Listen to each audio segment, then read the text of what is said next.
perspectives of four eminent people in this space. Firstly, it will be, you've heard this name, DBA, Phillips Fox? DLA. DLA, not TLA.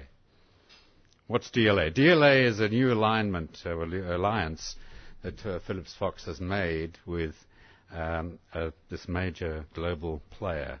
You might want to add something about that, Edmond. So Edmond is not Liz Wilde. It's not to be confused, as you will see in a minute.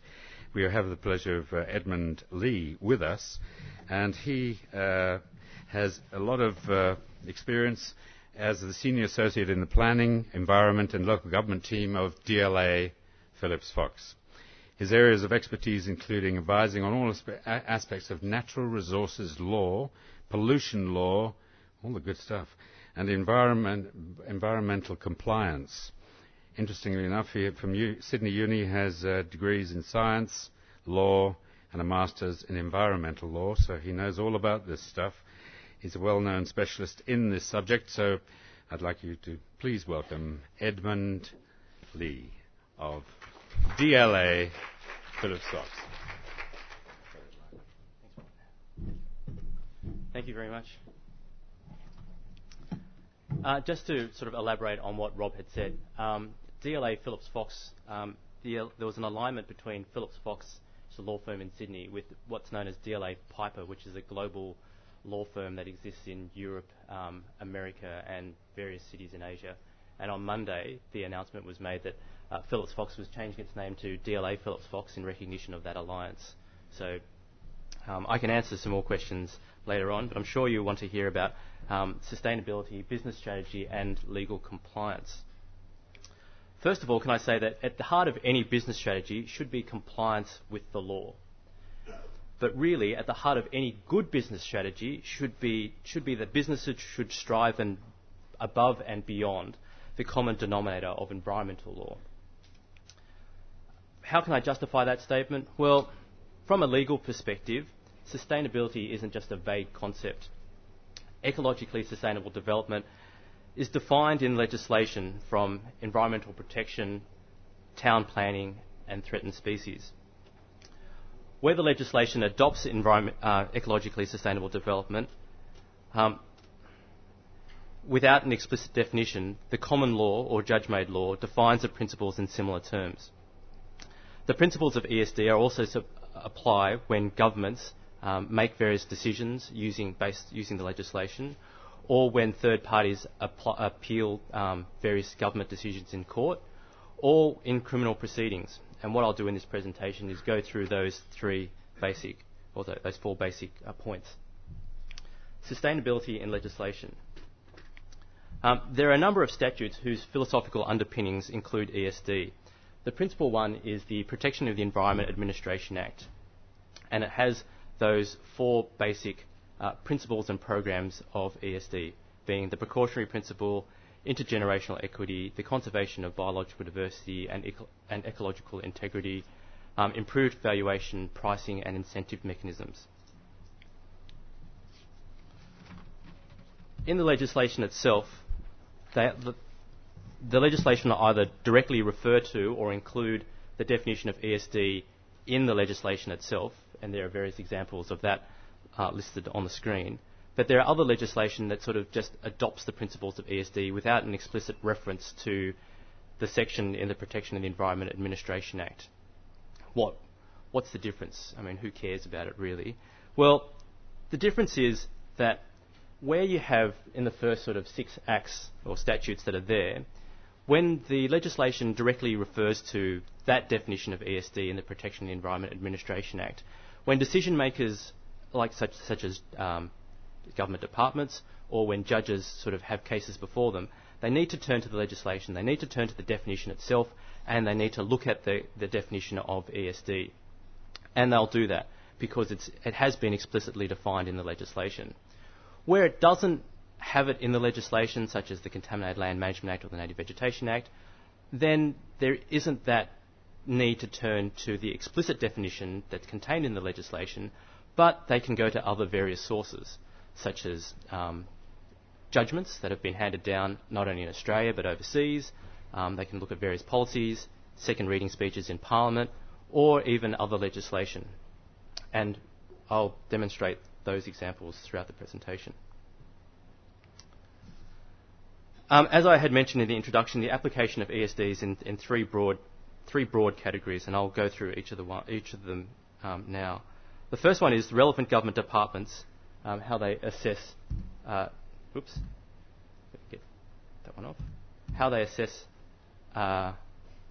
applications or permits to carry out new activities.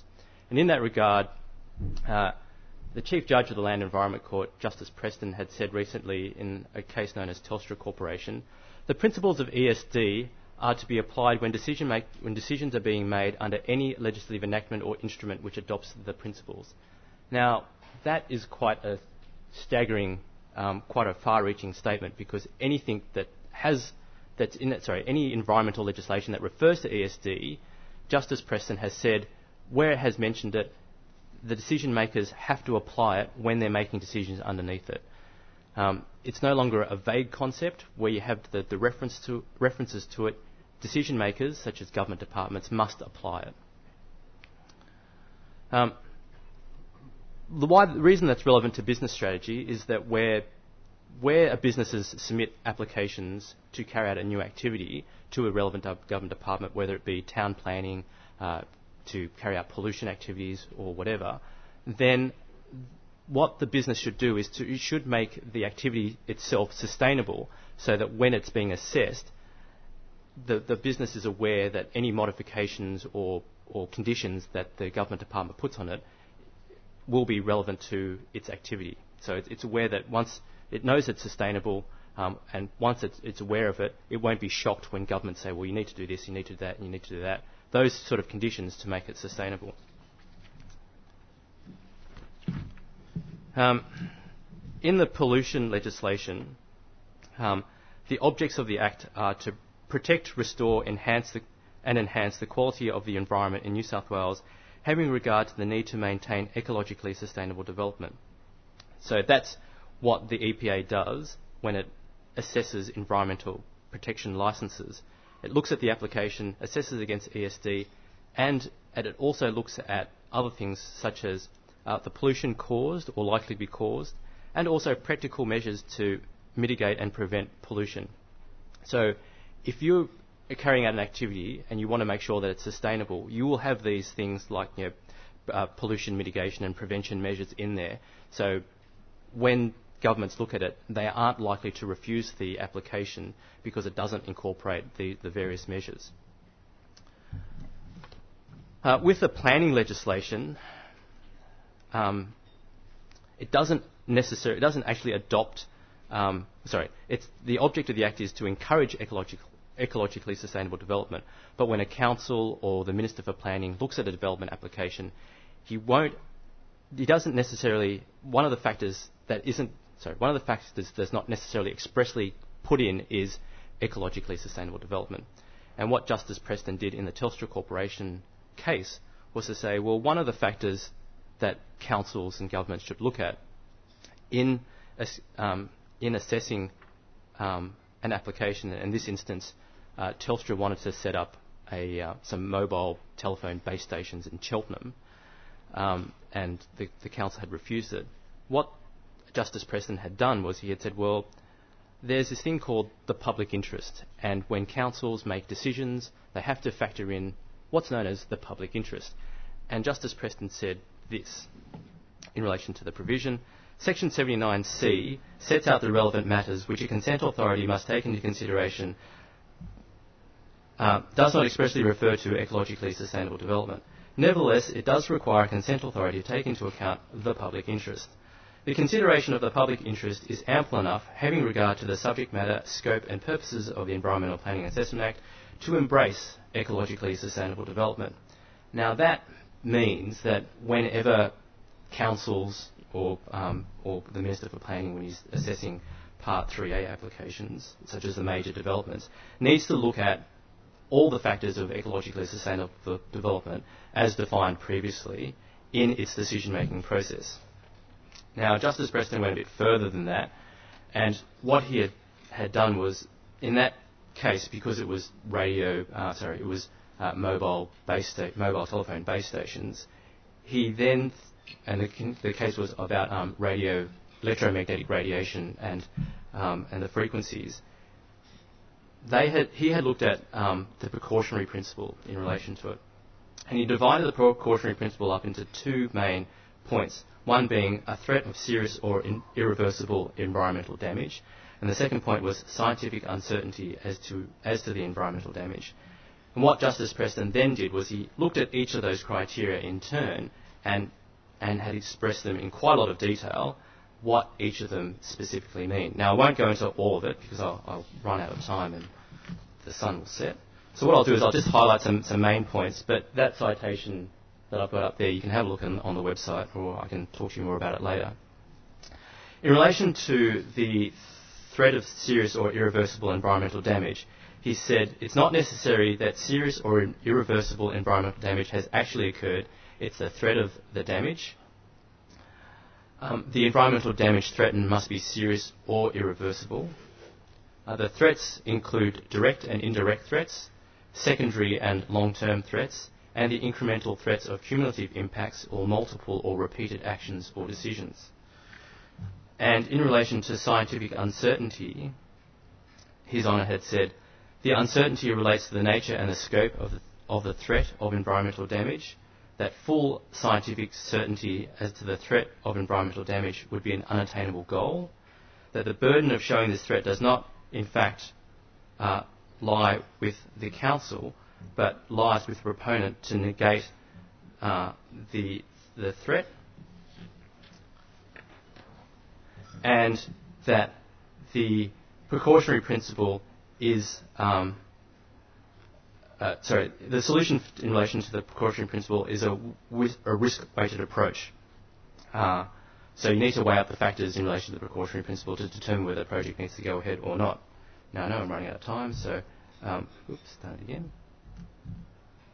In relation to third-party appeals, you have two main cases, one being Greenpeace and Red Bank, and the other one being the Nature Conservation Council.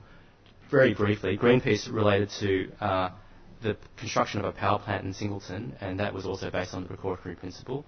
And that instance, Justice Perlman had said that you need to weigh up the precautionary principle as one of the factors as part of the whole process, not as the main process. And the Nature Conservation Council of New South Wales and the Minister, it was about a water sharing plan where the Nature Conservation Council had said that the Minister needs to factor in environmental flows of water in its plan. Okay. In relation to criminal proceedings, there are sort of a couple of main points. If the firm's business strategy is sustainable and there is an environmental management plan that incorporates sustainability, it can be, it's not necessarily it could be, but it can be a defence to criminal proceedings. One of the defences for criminal proceedings is that the commission of the offence the person took reasonable precautions and exercised due diligence to prevent the commission of the offence. Now, if a firm at its heart has sustainability as its business strategy or business objectives, then it should look at all its activities and it should exercise reasonable care and due diligence in relation to it. So that can be a main point if an accident does happen, and I mean hopefully it won't. But if it does, then the lawyer can say to the judge, this business has taken all it can do to prevent this accident from happening. It has its plan, it's developed its plan, it's told all its employees what its plan is and how to look after, how to be sustainable, how to look after the environment. But this happened, and it wasn't of any fault of the company or even the directors, but it just was something that happened. That's for what's known as a Tier 1 offence. For Tier 2 offences, that defence isn't available. And what you can do is you can use your management plan or your sustainability plan to mitigate any penalty that can arise. Now, the penalty for a corporation for Tier 2 offences is $1 million, or for an individual it's $250,000. So what you can do to mitigate your penalty or to make it lower is to say to the court, to use it as the same way you'd use it for the reasonable care and due diligence defence, and say, look, the firm has taken all it can do, it's applied all it can do, it's had a look, it's foreseen all these measures it can take, it's done measures to prevent it, and therefore it is a responsible corporate citizen, and therefore the penalty shouldn't be, as all prosecutors would say, it must be in the high range because it's a serious offence. And you'd say, well, no, it's not in the high range. Well, it may be in the high range, but it requires a lower penalty because it has done all it can do. And the two cases I want to quickly talk about are Bentley and BGP Properties, and in that case, the defendant had actually cleared quite a significant number of threatened species, and what Justice Preston had done was he had used ecologically sustainable development because the Threatened Species Conservation Act and the National Parks and Wildlife Act referred to ESD as one of its main principles, and he said because the landowner or the defendant didn't actually have consent before carrying out the activity, Justice Preston had said failure to comply with the requirements for a prior environmental impact assessment and approval results in the loss of opportunity to achieve the 4 pillars of ecologically sustainable development. And in that, the result of that case was that the court had fined the defendant $40,000 plus the prosecutor's legal costs as well.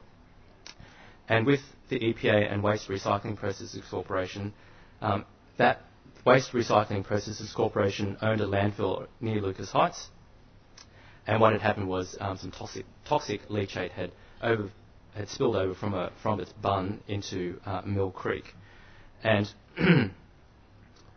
one of the things that needs to be considered, because you can have defence or you can use it to mitigate penalty, is the range of penalties that the court can order in relation to the orders that the court can hand down in relation to prosecutions in this regard. Now, a couple of the things are in relation to publication orders, and this is in this case what Justice Preston had done was he had ordered the company to advertise in the Sydney Morning Herald that it had polluted, and to put in a notice in its annual report to say that it had carried out this activity, and it was found guilty for this offence. Now, just to quickly recap about why sustainability should be at the heart of a business strategy. Well, environmental laws adopt the principles of ESD. So if you're subject to environmental laws, then you need to incorporate ESD when applying for a government permit. Government departments will take ESD into consideration for assessing new projects. For non-sustainable new activities, the non-government organisations may seek to challenge that decision in court, and there's a court case at the moment in relation to the Anvil Hill coal mine.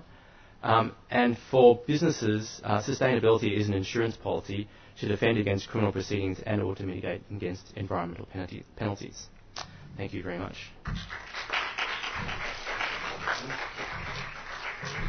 Thank you, Edmond. You can reserve questions for in the question time later on. Now, Robi George, who's the Business Excellence Manager of Ricoh Australia. And his focus is really around information risk, quality assurance, business excellence framework, and the CSR/environment initiatives the company is involved in. So please welcome Robi.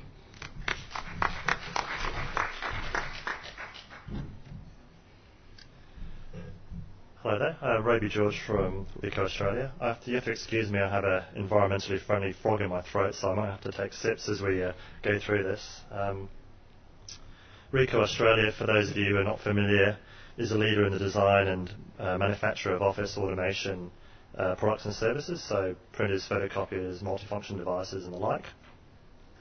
My role as Business Excellence Manager is an introspective role. I'm in a wonderful position of being able to look horizontally through our business and look for areas of improvement opportunities and my main role is to apply international standards of best practice to remedy some of those deficiencies. We chose the name Business Excellence to show an emphasis on leadership and innovation, as opposed to compliance, which is more of a focus on minimalistic following. So the Business Excellence title was anointed on me based on those principles. CSR is a broad topic, so I'm here to talk about our view of the interface between CSR and the environment. I'll run through our global vision of our environmental management program. We'll look at some of our achievements over the last 5 or 6 years. I'll show you a brief video, so it will do more justice to what we do than me talking. And finally, I'll give you my view on why I think CSR and environmental management programs should be at the heart of business strategy. Firstly, our vision.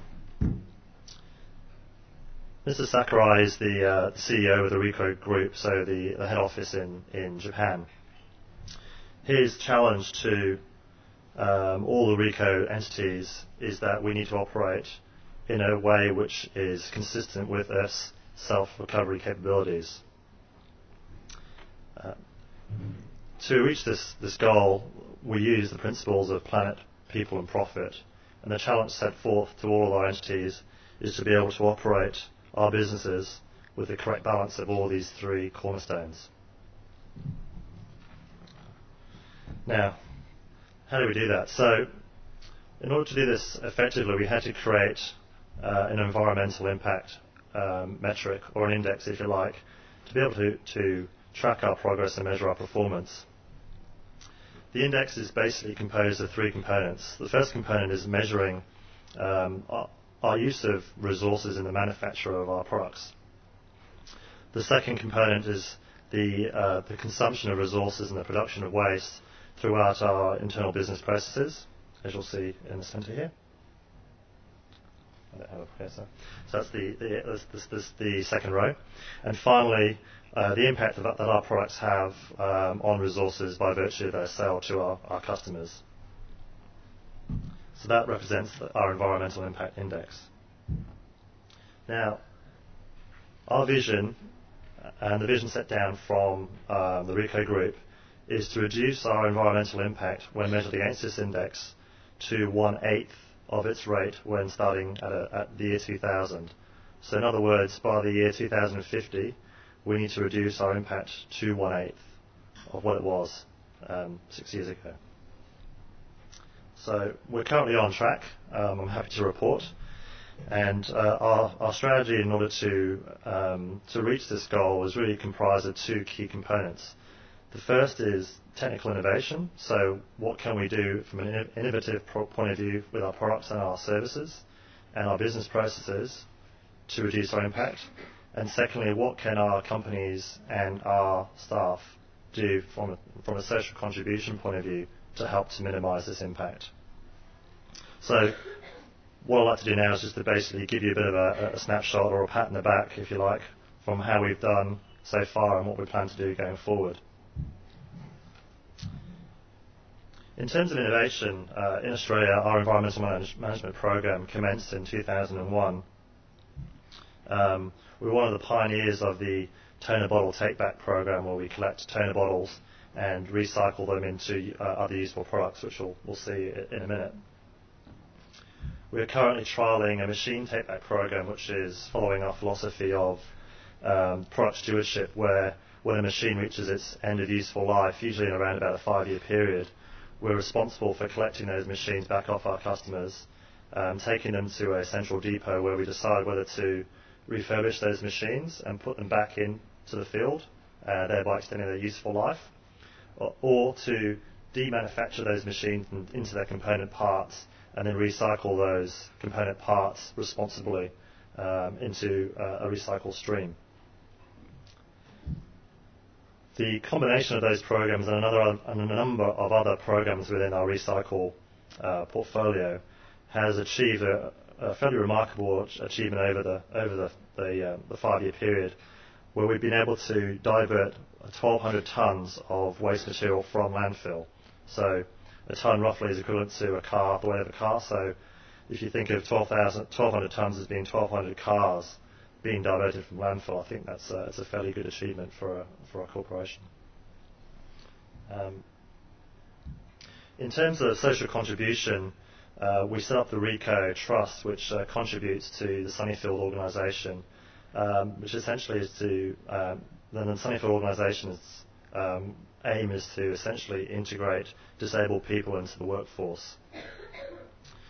We also have established the Earth Keepers program with a number of New South Wales schools, so we'll look at that in a few minutes.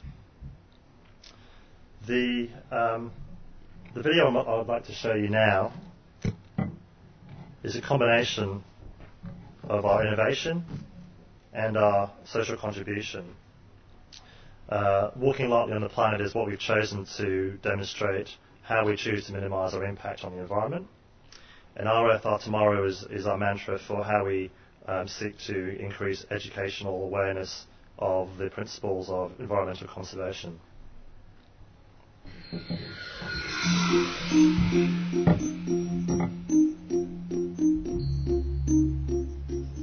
Climate change brought about by rising CO2 levels is fast becoming the greatest threat to the future of our Earth's habitat and, as a consequence, to the world economy.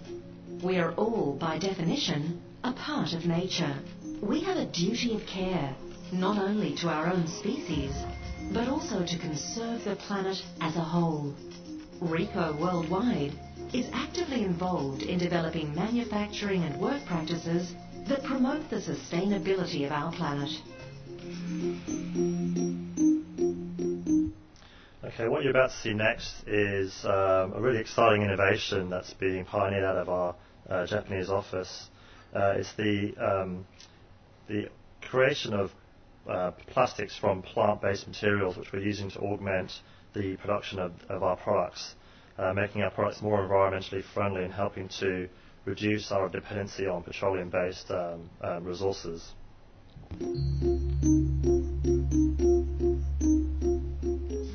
In terms of product development, Ricoh's cradle-to-the-grave philosophy has led it to exciting innovations in corporate social responsibility. Ricoh Japan has become the first manufacturer to use next-generation plant-based plastics as part of an MFP. These new corn-based fantastic plastics are more sustainable and earth-friendly, and Ricoh MFPs with corn-based plastic panelling are already being trialled in the Japanese market. In 2001, Ricoh became the first office automation provider to develop a toner cartridge recycling program that became a benchmark for the industry to follow. Okay, just in case you didn't get it, that park bench, for example, is made out of recycled toner bottles. So in a previous life, that thing used to be a multiple of toner bottles. Indeed, if any more evidence is required of Ricoh's environmental credentials, then look at this news report of Chinese people inundated with toxic waste. When management at Ricoh Australia first saw this footage on the dumping of IT machine refuse, they stopped outsourcing second-hand copiers to Asia and began the search for a sustainable local solution. Today, Ricoh is again at the vanguard of environmental responsibility. Sorry, what you're seeing here is the demanufacturing process. So these machines have reached their end of life, so it's been determined that they're not able to be refurbished and reintroduced. So what you're seeing here is the demanufacturing process, where the machines are being stripped and then separated into their components and then recycled. With a program to recycle 95% of the componentry of its copiers and printers. In 2003, the World Environment Council awarded Ricoh with the gold medal for being the world's most sustainable corporation. And this year, Ricoh has again been recognised by the World Environment Council as one of its global 100 most sustainable corporations. Okay, this is the last time I'm going to interrupt, honest. This section is the Earth Keepers program. This is a program developed, I think, in the US by the Institute for Earth Education. What Ricoh has done is to take this program and with the Department of Education introduce this program into the curriculum of a number of schools in New South Wales. So to explain what the curriculum is, I'll play the video. As part of its Our Earth, Our Tomorrow program, Ricoh is also committed to promoting environmental best practice in the community at large. And so, over the past 3 years, Ricoh has sponsored and helped to promote Earth Keepers in Australia. Earth Keepers is an interactive education program designed to raise environmental awareness and sensitivity amongst primary school children. The program engages the children in activities designed to develop concepts about the natural world and how it operates. They also learn how they are connected with it. They realise that they are not only part of our environmental problems, but also the solution. Upon graduating from the program as Earth Keepers, the children pledge to choose actions that lessen their impact on the environment. They develop deeper feelings for the planet and commit to share their newfound knowledge with their family and friends. Having sponsored the successful startup of the Earth Keepers program in pockets of Sydney, Ricoh is now committed to promoting the Earth Keeper experience to a broader school audience. In this way, we play our small role in ensuring our Earth's future. Okay, so in closing, why CSR? Why should CSR be at the heart of your business strategy? My view is there are 5 key reasons. Number one, there's more and more empirical evidence to show a link between sustainability and shareholder value. As mentioned in that previous video, the WEC, the World Environment Council, awarded Ricoh a position in the top 100 sustainable corporations. The environmental auditors underpinning that award conducted a 5-year survey where they found that those companies in the top 100 sustainable corporations category returned a 7% greater return to shareholders when compared to the index for the same period. So there is a correlation between sustainability and shareholder return. Secondly, and as mentioned in one of the previous presentations, staff loyalty and retention is one of our main concerns. Ricoh conducts an annual staff satisfaction survey, and in that survey our staff reported that our CSR and environmental programs are of the highest importance to them. They also went on to say that those programs have a positive effect on their work attitude. This is also reflected by the number of staff we have that have been around for 10, 20 and more years. It's an amazing statistic. In terms of branding, there's also win-win opportunities. There are the correct application of CSR marketing or green marketing can inject valuable funds into well-worthy causes and yet achieve good branding opportunities. These opportunities also build a greater affiliation between our customers and our brand. In terms of tendering and procurement, I can't count the number of tender responses I've had to be involved with where the mandatory requirement for those tender responses required demonstration of our CSR components and our environmental management systems as well as other management systems. So without those management systems in place, we would be precluded from being able to respond to those tender opportunities and therefore win sales. We're also starting to see more and more of our customers exercise green procurement policies where they buy from environmentally friendly vendors. I think we could all do a bit better in this area and help create the sustainable cycle. And finally, we've all seen the reports on the contribution of waste and emissions to global economic impact and cost. I think one of the key things from my point of view is the CSR and environmental management programs do our part in the short term, but in the longer term we take a competitive position by having our management systems and our processes in place. So if and when legislation comes along mandating us to take certain actions, we already have those processes embedded within our business strategy and our business objectives, and we'll be ready to take on those new regulations or legislation. But ultimately, if we don't take care of the environment, we'll leave a liability for the next generation. So I do believe that environmental management and CSR is a core component of business strategy, and ultimately it's in everyone's interest. There's a more detailed report on our sustainability program which I'm happy to share with you. But that's all from me. Thank you very much for your attention. Okay, questions later apparently. Operations such as Hill and Knowlton, Burson Marstella, working with major corporations here and elsewhere.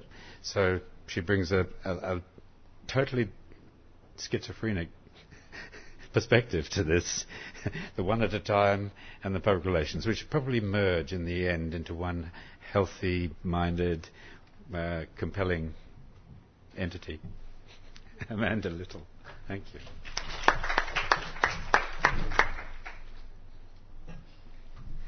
Good afternoon, everybody. How are we all? It depends on how many brownies you had at afternoon tea, I think, as to how buzzy you are. Okay, the title of my talk, and I'm going to be reasonably brief because we're pushing on time, is Why Environment Should Be at the Heart of Business Strategy. I think we kind of all know the answer to that. So what I thought I would do is to make some general comments about how I see some of these things going. And the reason, I guess, given my background in public relations and social marketing, having run very major campaigns for the federal government when the federal government used to spend money on things like that, not the current regime but the previous mob. I managed things like the second wave of the AIDS education campaigns, where we changed the terminology from age victims to age patients to people living with HIV, things like that. Multiculturalism, introduced that. Worked with in education in terms of national curriculum. Develop strategies for dealing with domestic violence. So I bring that to my work now in the environment sector. And I think what's happened is I put together this slide probably about 6 months ago as a rationale for why we had to do things. And I think since I put together that slide, we've seen a tremendous change, and people talk about a tipping point. But I think rather, if you're familiar with the bell-shaped curve of the diffusion model of how new ideas go through society, we've moved from the innovators, and that is the scientists that have been talking about this for 30 years, into the early adopters. And early adopters are usually very successful people who take the ideas of the innovators, because innovators are kind of crazy out there sort of people, whereas early adopters are people like Rupert Murdoch and Bill Clinton, who and the Queen, by the way, there's a wonderful story in the Vanity Fair about how the Queen got global warming. She noticed that the spring was coming 3 weeks early, to one of her castles, and she called in the chief scientist, and he explained it to her, and she then explained it she got into Blair's ear, which then Blair talking to George Bush and Arnold Schwarzenegger and various people. So do read that article. It was a very, very interesting article. So we're in the phase of early adopters. What comes next is the early majority, and that, but the sweet spot is really the middle majority, which is where the bulk of people sit, which is where you start to get big changes in terms of the changes that affect business. Because what we've seen so far is the science alone is not enough. We've had the science for a long time. It hasn't triggered action. Jared Diamond's book, if you haven't read it, is very good, Collapse and Why Societies Choose to Fail or Survive. And if we don't face up to the fundamental problem of climate change, we're not going to exist anymore. That's fairly major. But for a lot of people, that doesn't really cut it. It's interesting. We've had an increase in Australia of something like four-wheel drives have gone from like 20% of cars sold to sort of 35%. Australian homes, there used to be like 20% that were air-conditioned, it's now 45%. So what happens when you have a hot day? Yesterday in Sydney, 39 degrees, you have power blackouts because everyone switches on their air conditioner. So we've got a long way to go in terms of reducing our emissions, particularly when you think that we've got to get to a point which is something like 10% of where we are now. So if you think about how could I use 90% less electricity in my life, that's a fairly major challenge. We're going to do it gradually over time, but it's still a major challenge, and that's a lot of change. So I guess where I come from is helping people with the change. And I showed this model last night, and I didn't really explain it because, again, a time factor, but I want to just talk about it a bit more. This is called the Transtheoretical Model, and what it says is this is all that we know about behaviour change. And at any one time, people are at different stages around this model. Some people are in pre-contemplation. They're not even thinking about it. They don't want to know. They just want to drive their four-wheel drive and fly around the world 3 times a year and live in a huge house, and they don't care about climate change. You then move into contemplation, which a lot of us are probably in. You're thinking about the change, but the difficulty of doing it leaves you with ambivalence and you don't actually do anything. This was me for about 5 years with a compost heap. I thought about it, I didn't actually do anything. Then you move into preparation. Okay, tell me which solar panel I would buy, how much would it cost, how would I put it in, and then you move into full-on action mode. I've bought the compost heap, it's in there, I've purchased the solar power, I'm going to, get into it. There's only about 10% of people at any one time that are in action mode. So all of the programs that tell you what to do only work with about 10% of people. Right? Because all the rest of us are at different phases. So, for example, I got the compost heap, I put it in, I started doing it, I kind of didn't do it very well, and I had a plague of cockroaches. Not very successful. So then I had to ring up people and say, well, how do you do compost heaping? And I finally got on to somebody who knew at the Total Environment Centre, and they said, you've got to stir it round and you've got to add grass in. And I went, oh, okay. So that meant that I then could do it properly, and I've made a permanent exit, and I've reduced my waste and garbage at home by about 50%. So that's just a small example of the difficulties of making a small change towards sustainability. So I could have at that point gone, I don't want to have 100 cockroaches overrunning my garden and my house. So I could have relapsed and just kind of stuffed it into a plastic bag and put it out in the garbage. So this is a very important model because everyone that's here today is a change agent, let's face it. I mean, all you guys are you're here because you want to make changes.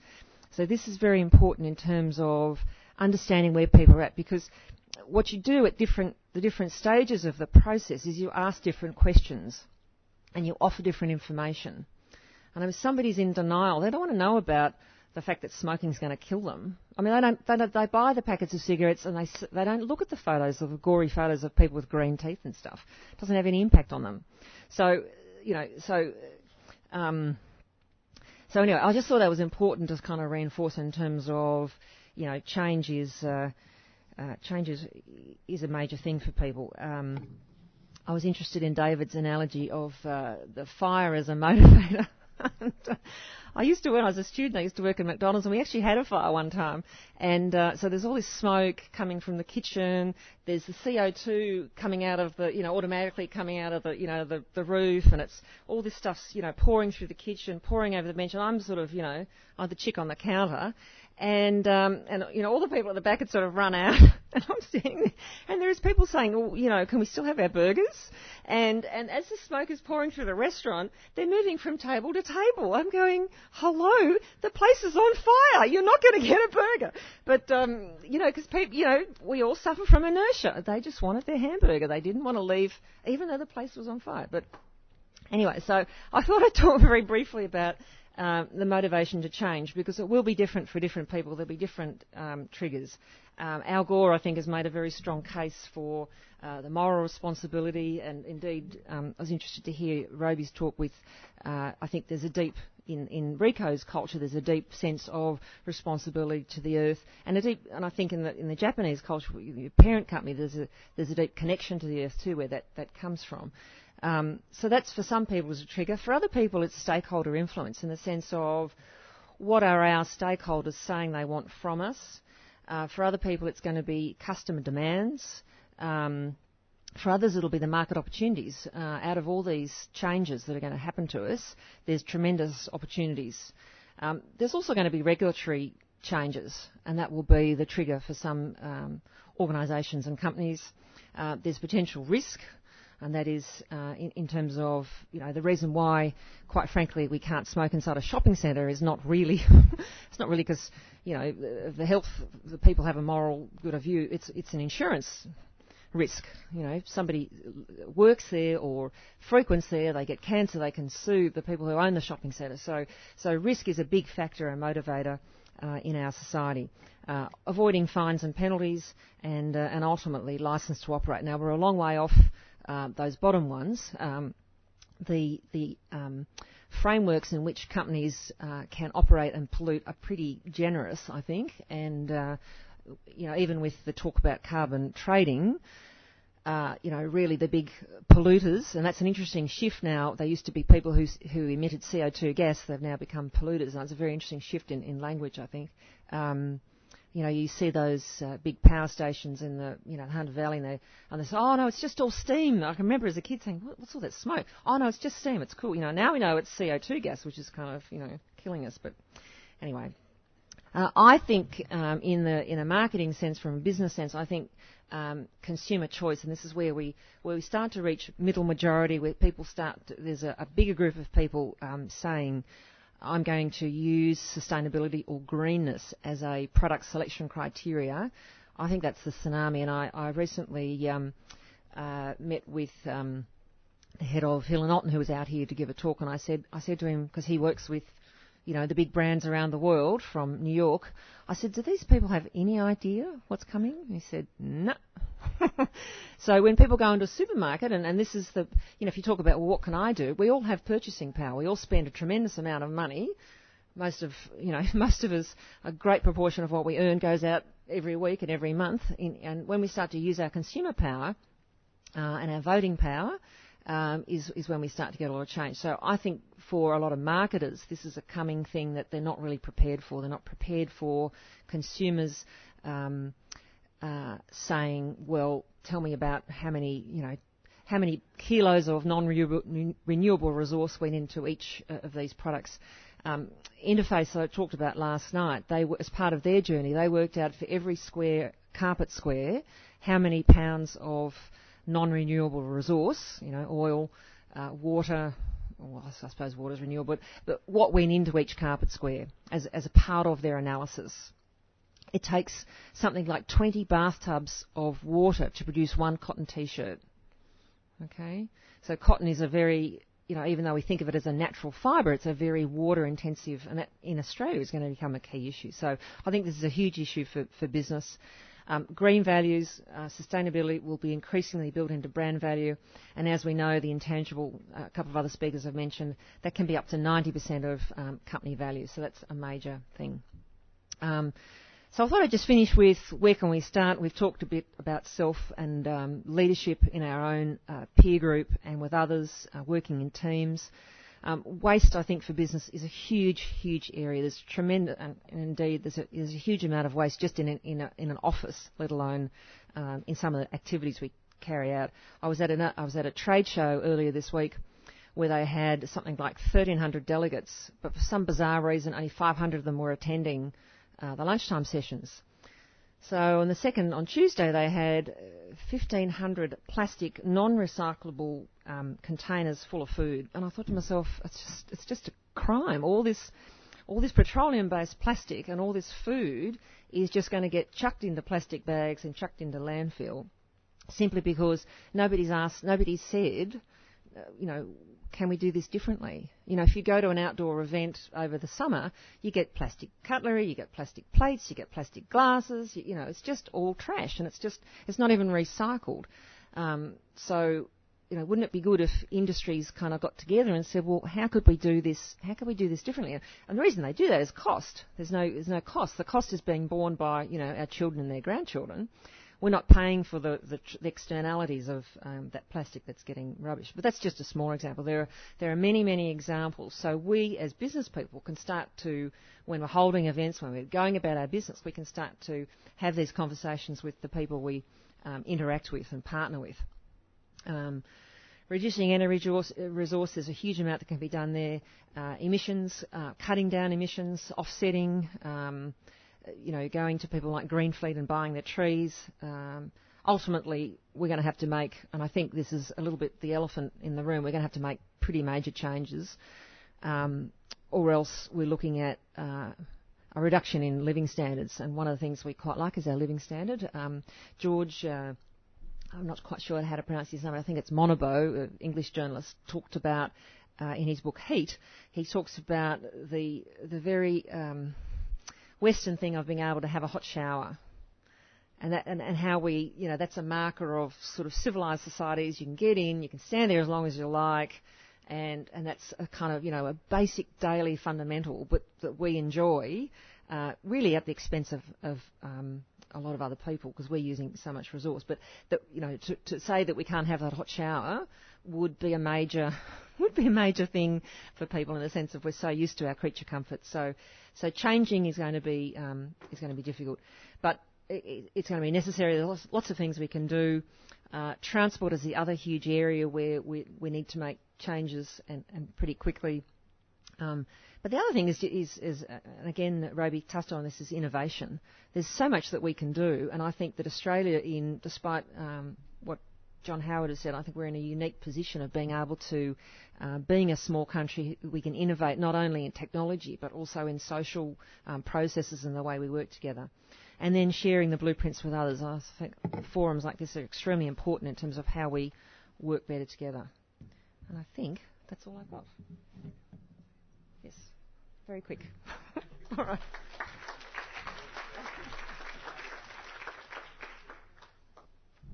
Thank you very much, Amanda.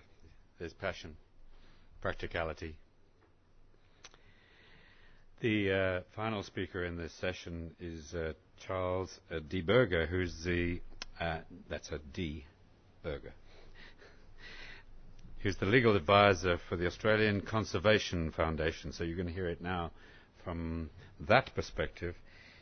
He's the lead corporate environmental responsibility, has that responsibility, and that responsibility includes planning and executing advocacy activities, engaging in law reform and public policy processes, monitoring compliance and the such. So he brings a lot of experience and a lot of insight into this matter that we're discussing now. So please welcome Charles. It's Charles, isn't it? Not Chuck. Thank you, Mike. Cheers. Thank you very much.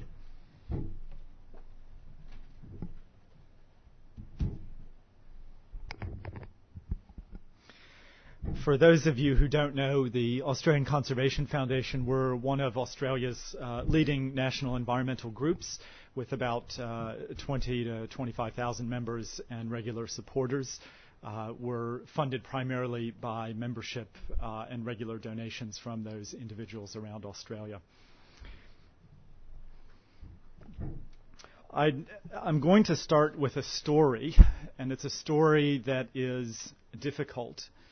I don't derive any pleasure from recounting it, but I do feel obligated to tell it in light of a number of things that I've heard earlier today, and I think the reasons for that will become evident as I move through it. The story is set in Papua New Guinea, Australia's closest neighbor.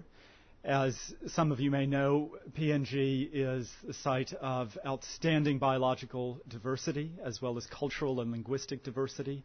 It is an absolutely magnificent place with a extraordinarily vibrant people.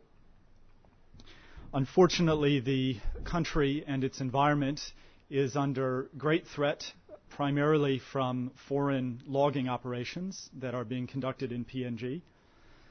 Over the past 15 years, these logging operations, primarily by Malaysian companies, have destroyed 12% of PNG's old-growth rainforests. These rainforests are one of the last relatively intact stands of rainforests around the world. The largest and most active of these companies is a Malaysian headquartered company called Rimbunan Hijau. It controls at least 50% of the forestry sector in PNG, and some estimates go all the way up to 80 or 90%. The reason for the uncertainty is that the Rimbunan Hijau group operates through a web of subsidiaries, and the ownership structure is not always transparent, sometimes intentionally not so. Rimbunan Hijau has a record for savagery that is probably unparalleled among multinational enterprises. A World Bank independent review that commenced in 2003 found a serious record of illegal activities, environmental devastation, serious breaches of individuals' human rights, and other misconduct, including corruption of the PNG government. As a result of these independent reviews, the World Bank first suspended its loans to the PNG forestry sector and ultimately pulled out entirely. A report conducted by the Australian Department of Foreign Affairs and Trade in 2004, which was co-funded by AusAid and by the ANZ Bank, concluded, among other things, that the logging companies exerted undue pressure on the PNG government to issue logging permits and concessions, and that these were often illegally issued or amended. The ACF, in partnership with a number of PNG groups, conducted a study into human rights in the forestry sector, which was released earlier this year. As part of that, we conducted on-the-ground interviews with affected landowners. And to give you a flavor of the type of operations that Rimbunan Hijau conducts in PNG, I'll relate to you just one of the accounts that came out in the course of that study. It was by a villager in the Central Highlands area, and he told of an incident where the local village, a small community, had protested the fact that Rimbunan Hijau was going to come and begin logging in their area. The security forces arrived in their village, gathered everybody together in one central area, shot all of their livestock, and burned all of their buildings to the ground because they had exercised their right to speak out against this company. Why am I telling you all of this about PNG? It's obviously a horrendous story. The reason is that Rimbunan Hijau has an Australian financial backer. We became aware of this link, environment groups became aware of this link about 2 years ago, and immediately began discussing with this Australian financial institution our concerns about the forestry sector, and in particular about the brutality of Rimbunan Hijau in Papua New Guinea. These concerns were also raised by Papua New Guinea groups on the ground in PNG, so actual representatives of the landowners. The ACF had a number of meetings and other communications with this financial institution over a period of months.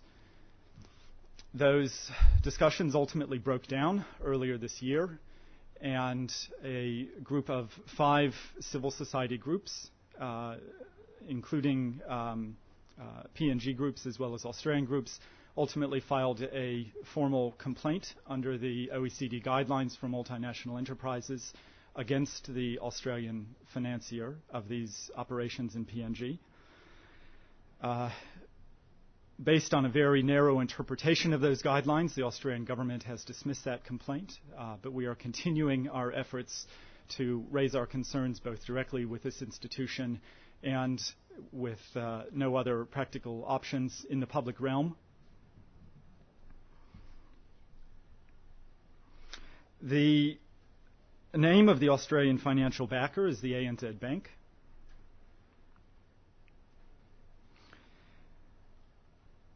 And so I hope you understand why I felt I had an obligation to raise that in this forum. I do not mean in doing so to detract from the real gains that ANZ Bank has made over the past several years in terms of its CSR programs. It has certainly made some major achievements, particularly in the area of financial literacy. Obviously, it has made some serious improvements in terms of its workforce and its Australian customers. On the environmental issues, we have seen little evidence of concrete improvement on the ground. I hope that also illustrates a broader point about CSR, which is that ultimately this is about outcomes. The relevant corporations in this case have engaged, they've consulted, they've drawn up policies, they've had roundtables, they've had communications, they've done reporting. They have done all the things that a CSR consultant will tell you to do. At the end of the day, the ANZ Bank continues to be complicit in very serious human rights abuses and in environmental devastation in PNG on the ground. And until that is remedied, we cannot regard that corporation as maintaining any credibility in the area of responsibility.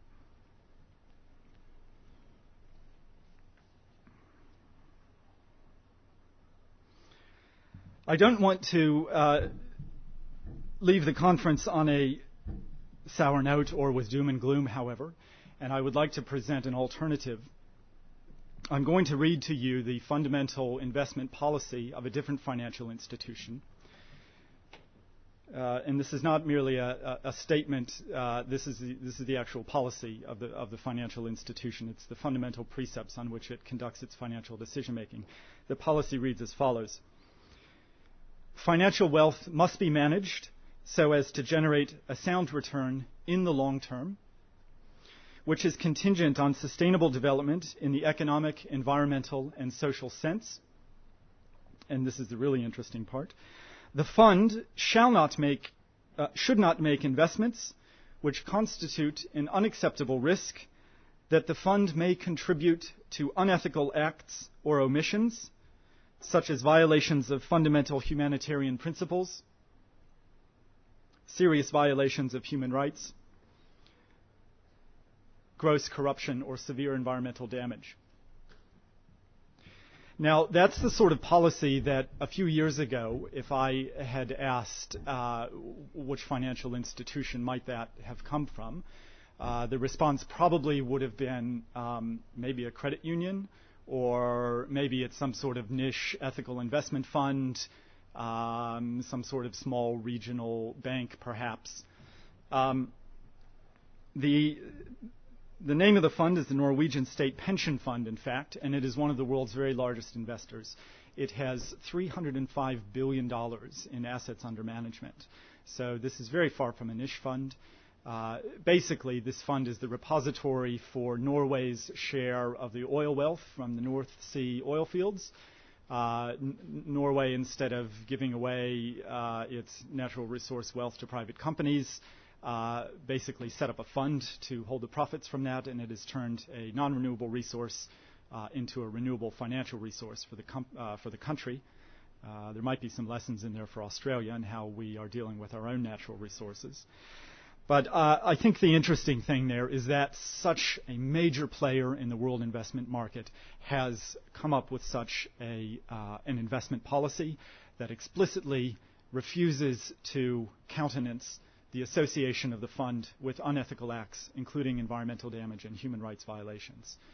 It's an extraordinary step, and it is having real implications for how that fund is managed.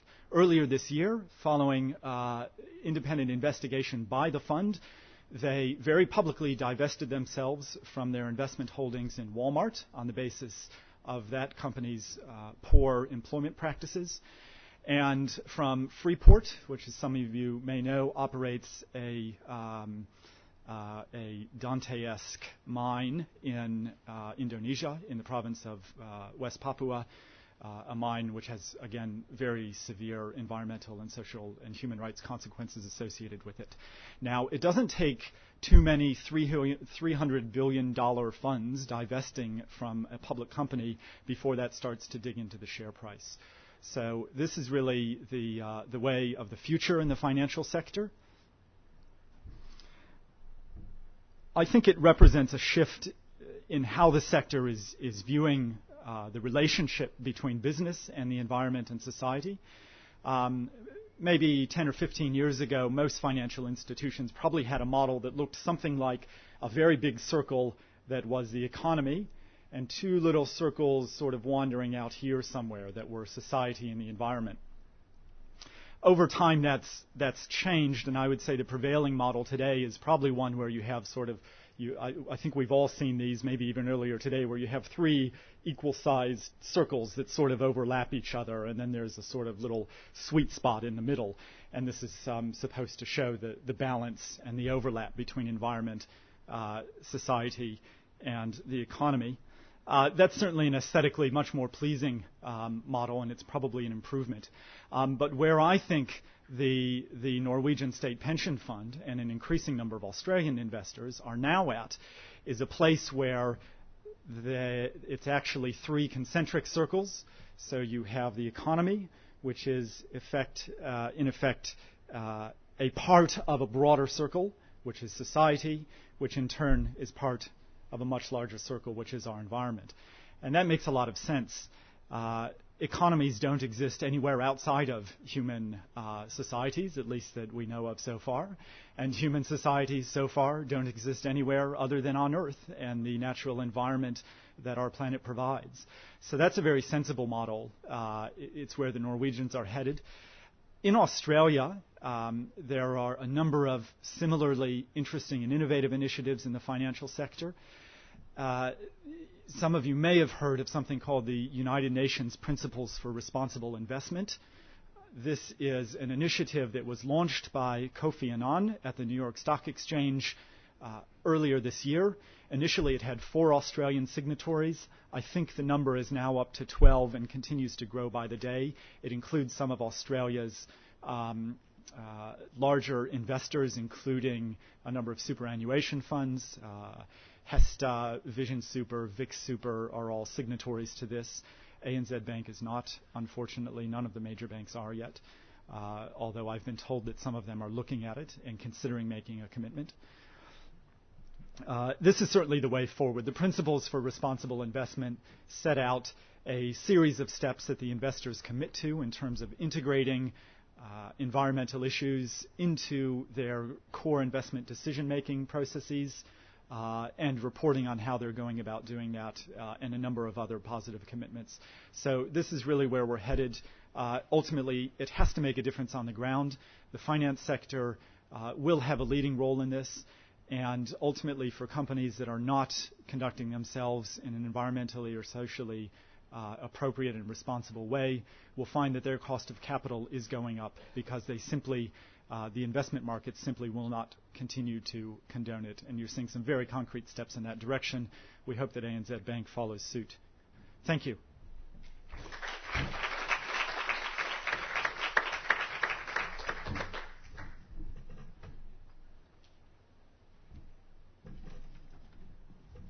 Thank you, Charles. Well, that was telling it like it is. What of that didn't you understand? I don't think anything was misunderstood there. Thank you very much. And that kind of is a message for us here, because the balance of those interests that you've described, the contradictions, the clashes. It's extraordinary what's happening. And now explains why Charles is an avid sea kayaker with his wife.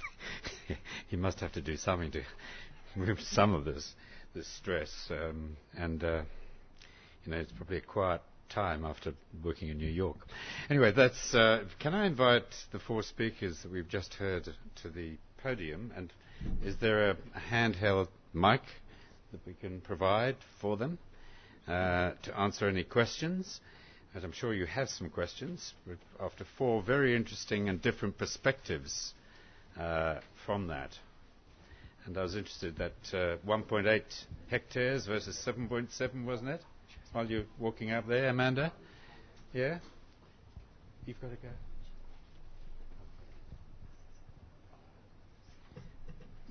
Apologies, Amanda. We'll reserve any questions for you. All right, Amanda has to go. Children call. Very important. Well, thank you, Amanda, for your great work. One at a Time Foundation. Thank you. Yeah, that 1.8 that Amanda was talking about or showed on the screen and versus the world average of 2.2, and we're at about 7.7, wasn't it like that? Yeah? Was it? Greg Bourne in that talk that I mentioned, Hawke lecture, said if we carry on at 7.7, we're going to need if the world carried on at 2.7, by 2050, we'd need 2 planets. Not one. We'd have to have 2 planets. So that's quite telling. Now we have all the speakers with it. You've got a handheld mic. May I invite questions from the floor? Thank you. I have a question for Robi. First of all, just to say congratulations, because I think that the Ricoh story is really inspiring. I haven't heard it before, and I hope that it does spread, because I think it would be great if more people heard it. My question is to do with your long-term targets. I think that's fantastic that you've set such strong long-term targets. I'd be very interested to know what the process was for establishing those targets internally, and also if you have a strategy for achieving those targets and interim targets and measures to get there. That's a good question. The way I'll answer it is based around the management system that we have in place for our environmental management program. Like I said before, the Business Excellence Division is not about compliance. It's about setting our own targets and trying to attain our targets. So part of that, we have targets that we agree from the regional level, and those targets are based around our ability to recycle, our marketing activities, our social contribution, and a general performance against the index, as we've seen before. So those targets are ever-changing. They change based on what we achieve each year. So if we perform well, the bar gets moved up for the following year, and so on and so forth. So the targets are set based on our performance, but the way we actually manage it all is through management systems where we account for the amount of, for example, for recycling, we account for all of the toner cartridges and bottles, for example. Where are they going? How are we recovering them? Of the ones that we recover, what's the percentage of those that we recycle? For machines, for the machines that reach the end of life, how many of them are we storing? How many of them are we demanufacturing and recycling? And how many of them are being refurbished and put back out into the field? So we measure at the base level in terms of data gathering and how we're performing, and the targets we get are based on an aggregation of that information. And the targets, I guess, they're somewhat notional. It's hard to say why 1/8 was chosen. It's a target, and it's really just to put a stake draw a line in the sand and say this is where we want to be. And the management systems and the measurements are really about how we track against that target. I hope that answered your question. Robi, I want to ask you a question. I also want to ask Charles a question too, but if I could ask you your question first. As I was hearing you speak, it reminded me of the sort of commitment that Ray Anderson made with his company Interface to set a target. Well, they've set a target of 0 footprint by the year 2020, and he's provided inspiration for many of us, including Amanda with her One at a Time Foundation, etc. And I just wondered to what degree, people who are working with industrial processes, such as your company, to what degree do you actually talk to other people doing similar things in other companies? Is there a worldwide association or some sort of network happening where manufacturers and industrialists are actually looking at these processes and saying, well, how can we learn from each other to apply these processes? Because even though he's manufacturing carpets, we're still talking about manufacturing and industrial processes. Yeah. And I think in your video too, there was a mention of the cradle to grave process. I think it's meant to be cradle to cradle. Right. That's what they talk about too, because the current model is cradle to grave, where everything ends up in the dump. Yeah. the cradle to cradle is where you actually have, a completely reuse model. Yeah. So the amount of education that's needed around this is massive for all of us. I mean, everything that we have is produced. So, there is an industrial body that's being set up. I actually can't recall the name, but essentially what it's to do is to strike a code of practice which outlines in our industry, the office automation industry, what are the rules of engagement, how much is enough and how much is not enough, what do we recycle, what don't we recycle, and how do we make sure that what we recycle is handled appropriately, and where does our boundary of responsibility start and finish. So the standard that we're trying to strike, it takes all those things into account, and the major players in our industry are representative of that body, and the standard is really, I guess, a culmination of all of our separate environmental management systems, and I guess from an idealistic point of view, hopefully it'll pull out the best parts of everyone's programs and set in stone what we should all be trying to achieve. And I guess the ultimate aim is to move that out from an industry-headed program into a government-legislated program where we can start to move some of the. I guess the ultimate aim is to start to put levies on our products where the levy is an environmental management component, rather than having to cover the costs as part of the actual running of the management program itself. So to move it from industry-led to government-led and managed. I mean, the other thing that Randerson does is biomimicry, where you learn from nature and apply models from nature within your processes, and it's created amazing innovations for them. But anyway. And Charles, if I could ask you a question about Asia. I mean, often we hear of examples of great progress coming from Northern Europe. Are you seeing any examples within the Asia-Pacific region of enlightened practices in terms of financial institutions, etc.? And if so, could you tell us about those? In this area, it is the European and, interestingly, the American funds that have tended to lead. I'm not actually aware of any particular shining examples in the Asia-Pacific region outside of Australia and New Zealand. There are certainly some very positive signs. Vic Super is widely acknowledged as a very sustainable-oriented company. A number of the credit unions in Australia are doing some very interesting and innovative things. MECU with its environmental-oriented product line. There is an Association for Responsible Investment in Asia. ASRIA, I think, is the acronym, and they've done some interesting studies, particularly around forestry and natural resources. But in terms of particular institutions that have really taken this on board in a big way, they are lagging behind a little, I think. Hello. Simon Carter from Colliers International and also Catalyst. I'm just wondering how we deal with this difficulty. Sorry, I'm speaking to yourself, Charles. How we deal with this problem of ANZ has this issue in PNG with the Paradise Forest, but also they're rating gold in the CRI and AA in Reputex.